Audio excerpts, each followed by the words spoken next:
Yo mga idol, kamusta? Sports Talk PH nga pala. Ang banat ni Casimero, pag-usapan natin yan mga idol.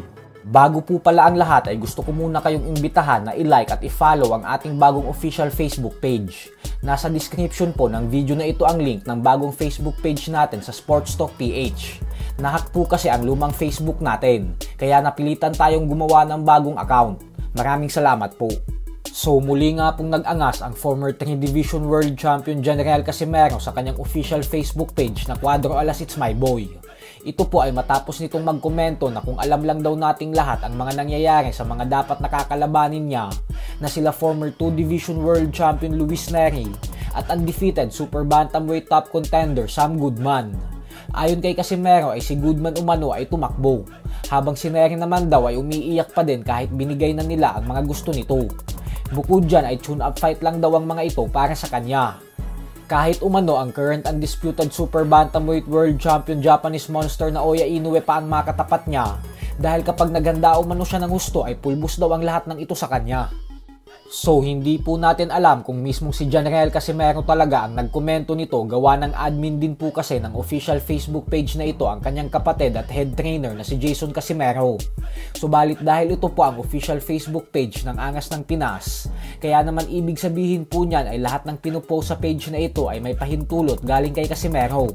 Sa kasalukuyan po ay wala pa talagang malinaw patungkol sa kung sino ang sunod na makakalaban ni Casimero at kung kailan ba talaga ito muling sasabak sa ibabaw ng lona. Basta malinaw na po na hindi makakasagupa ni Casimero si Luis Nery at Sam Goodman. Ito po ay matapos kumpirmahin ni Nery kahapon lamang na walang katotohanan ang mga kumakalat na balita na magtutuo sila ni Casimero sa buwan ng September. Habang si Goodman naman ay kumpirmado na din na kasado na ang laban nito sa buwan ng Hulyo kontra sa pambato ng Thailand na si undefeated WBC Asia Super Bantamweight Champion Tatana Luwangpon.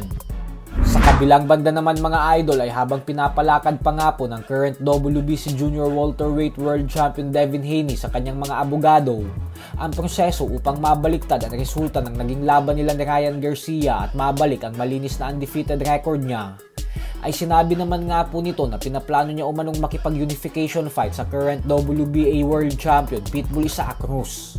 Wala na po kasing balak pa na makipag-rematch si Haney kay Garcia, kaya naman si Pitbull na ang gusto niyang makasagupa para sa kanyang susunod na laban.